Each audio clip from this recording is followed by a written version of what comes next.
Обзор Xiaomi 14 Ultra. Этот смартфон лучше, чем Xiaomi 15 Ultra. И именно на Xiaomi я перешел с iPhone 14 Pro Max. И что самое важное, именно данный смартфон никогда в жизни не сможет сделать фотографии, которые делает стабильный iPhone. Он сделает либо откровенное дерьмо, либо сделает шедевр, на который iPhone не способен. А что самое главное, я с ним уже проходил целый год, и поэтому я знаю, какие у него самые слабые стороны, какие у него самые сильные стороны, и какие моменты после каких обновлений он становился хуже и лучше. Почему iPhone 17 Pro Max, который еще не вышел, а дата съемки 6 сентября 2025 года, и он никогда в жизни не сможет сделать фотографию лучше, чем вот этот вот великолепный Xiaomi. И почему я считаю, что Xiaomi 14 Ultra это лучший фотофлагман 2025 года. Первый вопрос, на который бы я хотел дать ответ, почему же я перешел именно на Xiaomi 14 Ultra с iOS на Android, когда владел iPhone 14 Pro Max? Все очень просто. Когда становилось темно, и мне не хватало качества фотоснимков, которые делает iPhone 14 Pro Max. Как вы знаете, у всех есть алгоритмы, искусственный интеллект и бла-бла-бла. Но, к огромному счастью, либо к огромному сожалению, никогда в жизни у вас не получится обмануть физику. Здесь, в этом Xiaomi 14 Ultra, установлен 1-дюймовая матрица, которая также устанавливалась и в другие смартфоны, такие как Vivo X100 Ultra и Oppo Find X какой-то Pro. Не помню, какой именно. Но почему же я выбрал среди всех этих трех телефонов именно Ультру? Это был единственный телефон, у которого был плоский экран. И после приобретения данного смартфона я понимаю, что все снимки в темное время суток у меня будут хорошими. Не потому, что там есть хороший AI или хорошая постобработка фотографий. Банальная физика. Чем больше физический размер матрицы, тем больше света у тебя туда будет проникать, а значит фотография будет светлее. Именно поэтому на данный смартфон вы получите такое же качество фото и видеосъемки, как на ту же камеру от компании Sony, которая называется ZV-1 и 1F. Раз уж мы начали говорить про экран, сразу же к нему и перейдем. Здесь у нас 2,5К разрешения с соотношением сторон 20 к 9. 120 Гц, который ты можешь выбрать нативно. Пусть у тебя будет либо 60, либо 90, либо 120. Ну а также у тебя есть возможность выбрать параметр, который отвечает за автоматическую подстройку частоты обновления экрана. Именно такой частотой я и пользуюсь. Чуть позже ты узнаешь, почему именно такой настройкой, а не постоянными 120 Гц. Самое печальное, что я не могу пользоваться 2,5К разрешением в данном телефоне. Не потому, что он лагает, не потому, что изображение какое-то кривое, либо шрифты. У этого телефона очень слабый аккумулятор. Поэтому на 2К разрешении он разряжается слишком быстро. Поэтому я переключил на Full HD+, и им пользуюсь. Вижу ли я пиксели? Давайте оценим. Да, я вижу маленькие пиксели. И я вижу у значков на главном экране небольшие вот эти вот такие шумы и размазанность на скруглениях этих значков. Однако же я выбираю долгожительность аккумулятора, нежели 2К разрешения. И это один из первых компромиссов, на который тебе придется идти ради великолепных и потрясающих снимков. Что же касается размера самого экрана, это 6,73 дюйма. Вполне себе стоковый размер экрана для 2025, да и в дальнейшие года. Соотношение сторон здесь хорошее. Телефон не такой вытянутый, как у тебя смартфоны, например, Realme с 21 к 9, с 20,5 к 9, тут аж 20 к 9. Да, не так круто, как могло бы быть, если бы было 18,5 к 9, как у всех айфонов, чтобы у тебя все изображение было шире, но чуть меньше. Но что есть, то есть. Камера закрывает абсолютно все вопросы и компромиссы, которые тебе предстоит схавать. Также этот смартфон покорил мое сердце своим материалом. Материал корпуса у данного смартфона. По бокам титан, ну вот этот вот сплав титана, когда все кукухнулись на нем, начиная с iPhone 15, все начали туда говорить, у нас рамка из титана, йоу. Однако здесь процент титана не такой большой, по сути это та же сталь с добавлением титана. Фиг с ней. Мне плевать, честно говоря, сделана она из металла или из титана. Если она сделана из титана и при этом сам смартфон за счет того, что там титан весит меньше, это круто. Но если бы там была сталь, он бы на пару грамм был больше весил. Плевать вообще абсолютно. Больше меня покорило то, что здесь на задней стороне эко-кожа. И как вы видите, я использую этот телефон без чехла. И он у меня за все это время, как думаете, сколько раз поцарапался? Ни разу. 0. А все потому, что это эко-кожа, которая не царапается. И спасибо, что это не стекло. Кстати, 14 Ультра есть в исполнении с стеклянным покрытием на задней части. Эко-кожа позволяет уменьшить вес. Под ней стопудово пластик обыкновенный, который прикрывает всю эту конструкцию, и на нее налеплена эко-кожа. Она не царапается. Ты можешь салфеточкой, если ее испачкал, протереть, и она возвращает свой стоковый вид. За счет того, что она темная, то у тебя не остается всяких пятен и разводов. Например, если возьмешь эко-кожу в белой версии, то с большей вероятностью, если ты там ручкой какой-нибудь пописал, потом взял в руки телефон и вот так вот вытер ручку об эко-кожу белого цвета, эта ручка, скорее всего, там и останется до конца дней этого смартфона. У меня такое было с Realme GT 5G, по-моему. Вот тут был обзор, и там испачкалась, я ее ничем не мог, к сожалению, вытереть. Поэтому темный вариант — самый кайф. Камера здесь выступает, и очень сильно. И я провел исследование, за счет чего и для чего было сделано такое сильное утолщение корпуса. Для того, чтобы реализовать макросъемку именно с помощью телефотообъектива, для этого приходится ее увеличивать, чтобы смартфон мог с помощью огромного фокусного расстояния сфокусироваться на объекте. И за счет этого смартфон вот настолько сильно выпирает камера. Нужно ли привыкать к тому, что тут так сильно торчит камера? Ну, наверное, да. Я, например, сейчас ношу вот таким вот образом телефон, ставлю пальчики, на которые эта камера настолько большая, что она просто опирается об эти пальцы, и я могу там что-либо делать. И я не знаю, специально это сделано или не специально для людей, которые носят смартфон именно вот таким образом, как сейчас я показываю. У тебя здесь нету никаких камер, у тебя здесь лишь вспышка, и ты на нее пальцы ставишь и пользуешься телефоном. Удобно? Нормально. Зато я хотя бы пальцем не затираю линзы, которые нужно постоянно протирать. И главный минус этого смартфона, как я и упоминал ранее, это его батарея. Здесь 5000 мАч. А вот как только ты заходишь в приложение «Камера», для того, чтобы использовать этот телефон именно для того, ради чего ты его в принципе покупал, именно в этот момент у тебя аккумулятор начинает таять на глазах. Именно для этого я сделал не 2К разрешение, 2,5К, а Full HD+. Именно для этого я сделал автоматический выбор текущей частоты обновления экрана. Все для его сейва.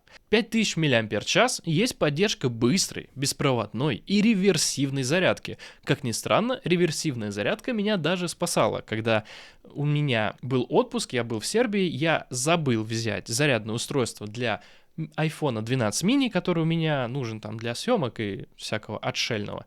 И он уже разряжался, а только там был интернет. Я подрубил здесь реверсивную зарядочку, приложил, и этого было достаточно, чтобы зарядить смартфон iPhone на какое-то количество, чтобы проложить маршрут домой и успешно вернуться домой. Также здесь есть поддержка быстрой зарядки, которая идет в комплекте. И да, великолепный Xiaomi вам положили и блок питания на 90 Вт, и огромный жирнющий Type-C шнур, Type-C и USB-B, для того, чтобы ты мог заряжать свой смартфончик примерно за полчаса. У меня он всегда заряжается ровно тогда, когда мне нужно. Ну, то есть я вижу, что там 20% осталось, условные 20%, и понимаю, что мне выходить, вот я сейчас оденусь, поссу, и мне нужно выходить. Я его докидываю на зарядочку, когда я все вот эти процедуры выполняю, у меня 100%, и я довольный выхожу куда-либо. Но если я знаю, что я еду в какое-то классное место, в котором я буду находиться весь день, и, скорее всего, я обязательно там буду делать какие-то фотоснимки, видеоролики, подсъемы, то я, естественно, беру с собой Powerbank, потому что без него этот телефон сдохнет раньше, чем я вернусь домой. К сожалению, вот это вот главный компромисс, на который приходится идти при использовании Xiaomi 14 Ultra. Это дохлый аккумулятор. У этого смартфончика есть защита от влаги и пыли IP68. Я купил данный смартфон за 66 тысяч рублей. В прошлом году с мегамаркета. Вот тут покажу чек. Я использовал бонусные баллы, которые у меня были, чтобы он мне обошелся в эту стоимость.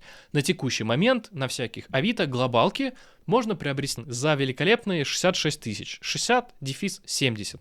И это классный ценник за такое устройство. К чему я это? Я никогда в жизни с телефоном за такую стоимость не полезу в воду. Потому что если вдруг там заявлено IP68 отработают чутка не так, как оно было заявлено, то все мои 65, 66, 70, неважно сколько денег, они улетят на помойку. Ну, это, конечно, в самом худшем случае. Здесь стоит Snapdragon 8 Gen 3. Я думаю, что ни для кого не секрет, что это довольно мощный процессор, и за быстродействие отвечает именно он, вместе с оперативной и внутренней памятью. Здесь у меня 16 гигабайт оперативки и 512 встроенной памяти. Замеры я делал, вот тут сейчас выведу показания по памяти. Оперативка, как всегда, слишком маленькая, приложуху нормальную я не нашел пока что. Если ты знаешь название нормальной приложухи, которая корректно меряет, напиши, пожалуйста, ее в комментарии, потому что хочу правильно замерять и рассказывать корректные замеры. И все, естественно, работает быстро и великолепно. Также, если ты задрот и хочешь вот так очень быстро все там понажимать, выбрать, тыры-пыры, то для тебя есть лайфхак. Заходишь в панель разработчика, делаешь, естественно, себе, становишься разработчиком для телефона, заходишь туда в параметры, сейчас я выведу, какие именно тебе параметры нужны, и скорость анимации везде выставляешь на 0.5. Тогда твой смартфон начинает летать еще быстрее. И что самое важное, в текущей версии Xiaomi, в текущей прошивке HyperOS, а у меня стоит 2.0.204.0, у тебя все значки заранее прогружаются. Про что я говорю? Раньше делали телефоны таким образом, что когда ты свайпаешь на главный экран, пока анимация не пройдет, ткнуть на значок, когда ты даже знаешь, где он находится, но он еще не отобразился на экране, нет возможности. А в этом Xiaomi и в новых современных айфонах, в самых последних iOS, где-то с 13-го, есть такая возможность. Ты можешь, не дожидаясь прогрузки анимации, зная, где находится значок, сразу в него нажать, и у тебя откроется эта приложуха. За счет этого, плюс настройки разработчиков с 0.5 скоростью анимации, у тебя это становится просто невероятно быстро. Именно в том темпе, в котором ты живешь, если смотришь тиктоки, рилсы и все остальное. По поводу самой прошивки и Xiaomi, потому что большинство людей очень боятся переходить на Xiaomi с других каких-либо, неважно, смартфонов, потому что, это Android, да еще Xiaomi, у них столько телефонов, там просто нет никакой оптимизации, это там просто оно все лагает. Хочу развеять этот миф за год. Естественно, там были баги, лютые затупы, я сейчас о них обязательно расскажу. Но в общем и целом, даже в айфоне есть эти затупы, и по количеству за год их встречалось примерно такое же, как и на Xiaomi. Но все люди, когда именно на Xiaomi такое случается, заостряют на этом больше внимания из разряда это ж Xiaomi, понятное дело, он так и будет делать. Ты говно купил за 120 тысяч, иди выкинь, купи себе нормальный телефон, iPhone, бомжара ты ссаная. Первый баг, который был, абсолютно тупорылый, на мой личный взгляд, у меня пропадала Google клавиатура.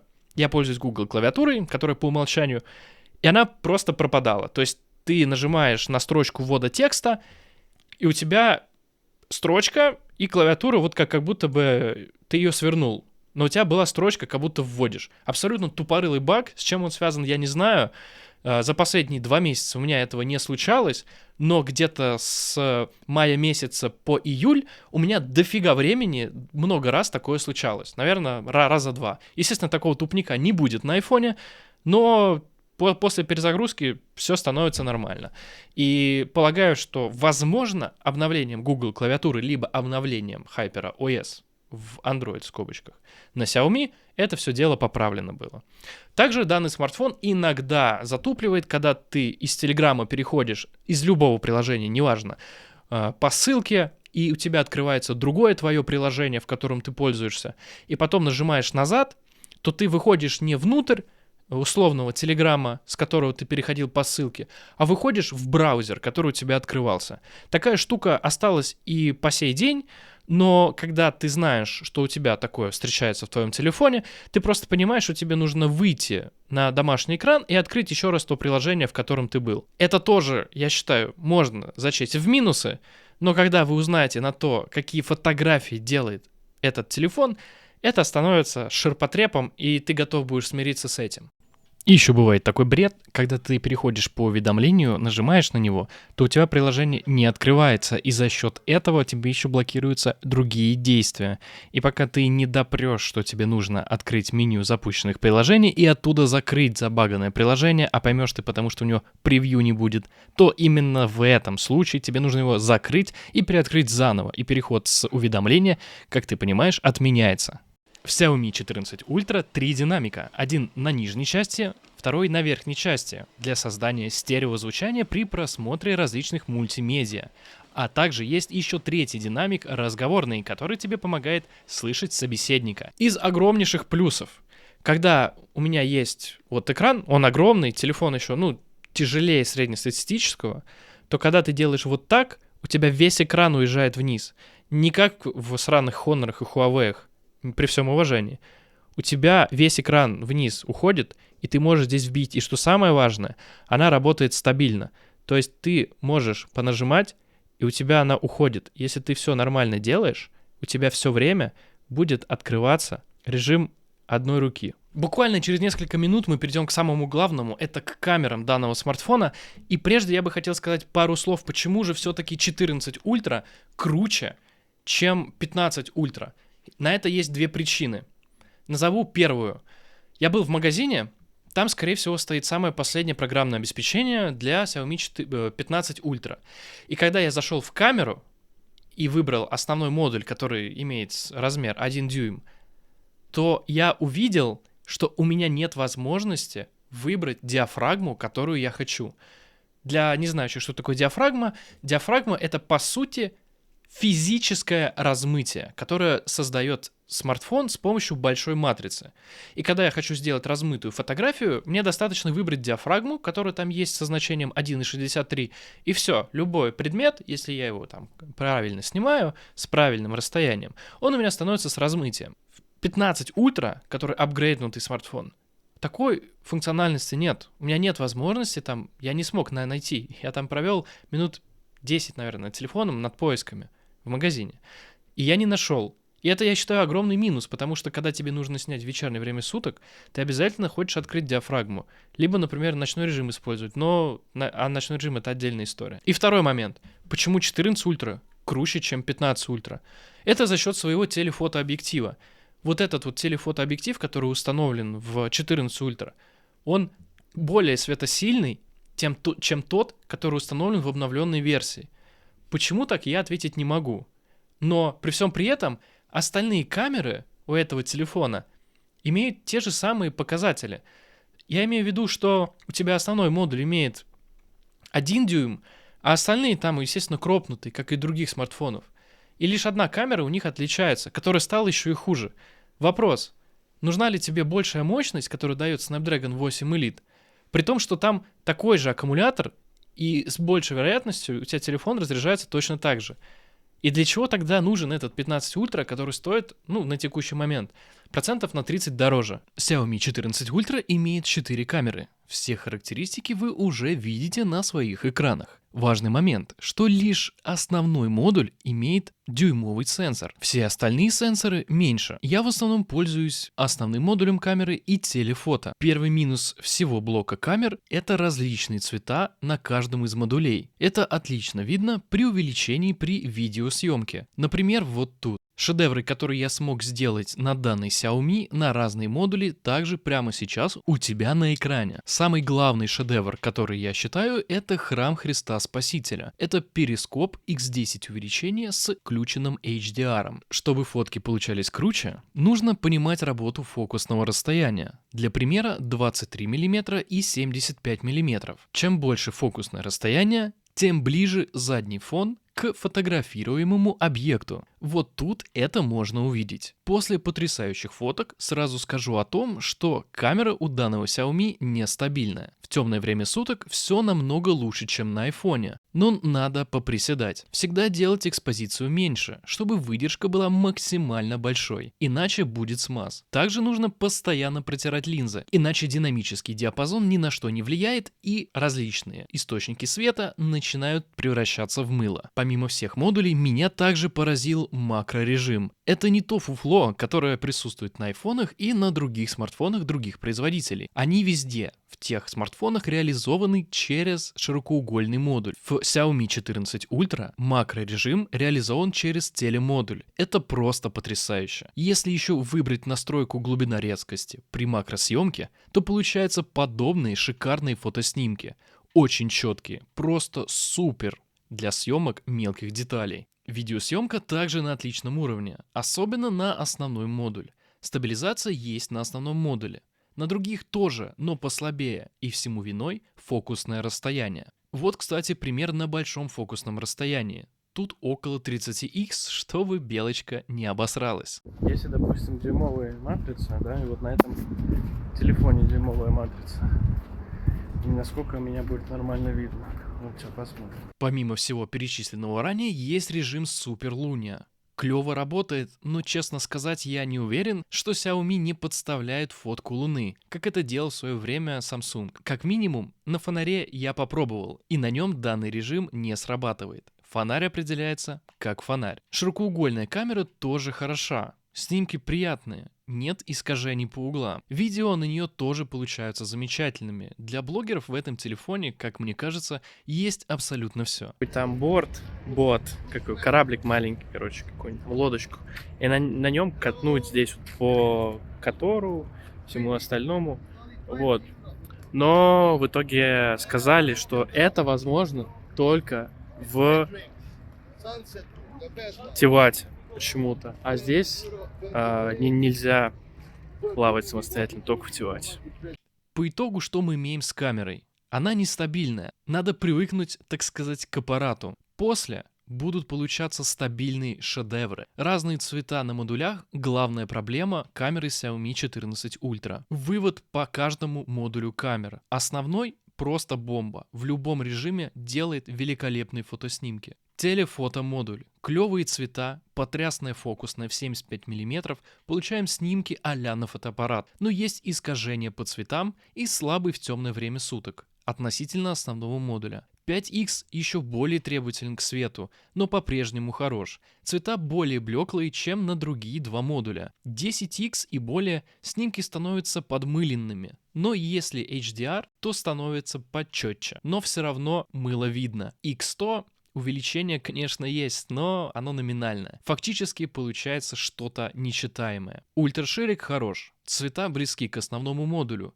стабилизация есть. И что самое важное, во всех модулях, на которые бы ты ни снимал, видео доступно в 4К 60 кадров в секунду. И это как минимум. Почему же айфоны никогда не смогут снимать так же круто, как Xiaomi 14 Ultra? Компания Apple никогда не станет ставить однодюймовую матрицу. И именно поэтому количество света и тому подобных физических вещей они не достигнут, а значит и не смогут достичь уровня великолепного Xiaomi 14 Ultra. В конце, после камер, после грациозного отзыва на камеры, я бы хотел сказать еще пару слов.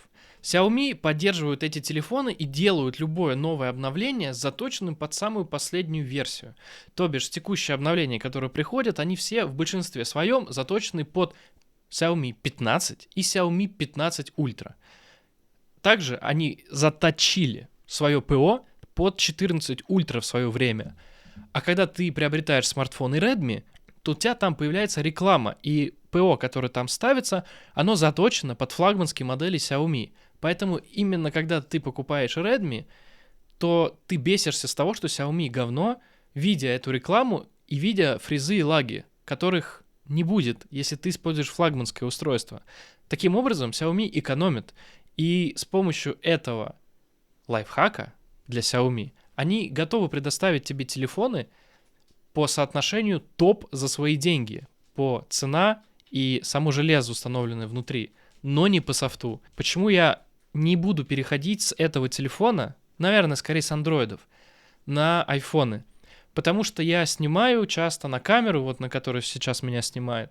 И для того, чтобы получить фотографии в моменте, видео, неважно что, я могу с помощью NFC преподнести его, и у меня фотографии уже будут в моем Xiaomi сразу, моментально. Захочу просто подключиться к камере. Я подхожу, прикладываю его к камере, и у меня уже подключено. Я уже могу пользоваться телефоном. А с айфоном такое не прокатит. Почему-то Apple считает, что NFC-модуль, который устанавливается внутри айфона, нужен исключительно для того, чтобы ты оплачивал картой. То есть, по сути, Apple ограничивает функциональность своего телефона, хотя тот модуль, который сделан в самом смартфоне, разрешает это сделать, а софтово его обрезают. Вот это еще одна из причин, почему я, скорее всего, на iPhone обратно не вернусь. Ну и самый главный плюс, который будет актуален именно для России. Друзья мои, я могу платить телефоном, я могу скачать любое банковское приложение и в моменте получить любое обновление, которое захочу. Еще есть один недостаток, который бы я очень хотел, чтобы все-таки Xiaomi исправила. Это отсутствие eSIM. Я считаю, что eSIM классная штука. Объясню почему. Я езжу в отпуск в другие страны периодически. Кстати, вот тут лайв-канал у меня есть. Там скоро будет мой последний отпуск. Кому интересно, пожалуйста, смотрите. И с радостью буду делиться с вами своими впечатлениями и лайв-сторисами. Не love, а лайв-сторисами. Не хватает eSIM, потому что, когда я еду в другую страну, они готовы тебе предоставить электронную симку с сайта. Даже есть сайт, который называется eSIM. Вот тут я выведу его название. И зайдя на него, вы можете оплатить русской картой сразу тариф, который тебе нужен, подключить, и потом просто его удалить, не поднимая жопу, не ходя никуда. То есть, когда у тебя этот Xiaomi, и именно для этого iPhone 12 mini у меня присутствует в моих путешествиях, в том числе, что в нем есть eSIM-ка, я просто беру, захожу на этот сайт, скачиваю сим-карту, устанавливаю на телефон и пользуюсь. И мне для этого не нужно идти, искать салоны, искать, где там дешевле будет, какие там тарифы. Искать возможность оплаты с карты или понимать, что, вот сейчас я еще 20 евро там потрачу на этот тариф, а потом надо будет понимать, что теперь на отдых на 20 евро меньше, потому что это все в наличке. Поэтому eSIM классная штука. Почему бы ее не сделать? Ведь это очень удобно. У тебя есть одна физическая, например, основная, воткнул ее в мобилу, а все остальные, хоть 10 сим-карт туда можно хреначить. По поводу AI-функций. Они здесь есть, но в большинстве своем я ими не пользуюсь. Есть хваленные хуавеевские там умные заметки, голос в текст и бла-бла-бла. Здесь есть то же самое.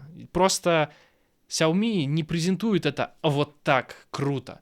Там есть то же самое беседа. Есть переводчик. Да даже переводчик тебе не обязательно иметь какой-то AI-вский, встроенный в телефон. Тебе достаточно скачать, я не знаю, Яндекс Translate, либо Google Translate, и все у тебя становится замечательно. И еще один огромный плюс Xiaomi, да и в целом андроидов, заключается в том, что ты можешь делать клоны приложений. У меня у жены iPhone, и там есть некоторые банковские приложения, которым она пользуется, очень редко. И иногда там нужно совершать переводы. Для этого мы используем мой телефон с склонированными приложениями. Таким образом, я могу тырить бабло у жены, если захочу. Естественно, я этим не занимаюсь.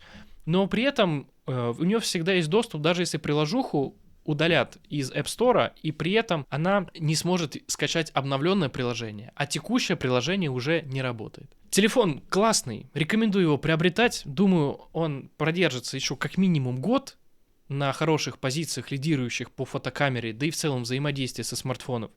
Классный, замечательный, удобный, эргономичный смартфон с хреновой батареей и со своими маленькими приколами, которые ты готов простить за те шедевры, которые делает данный смартфон на свою камеру. Спасибо за просмотр. Обязательно напиши в комментариях, о чем я не сказал. Буду ждать озлобленных хейтеров. До новых встреч. Пока.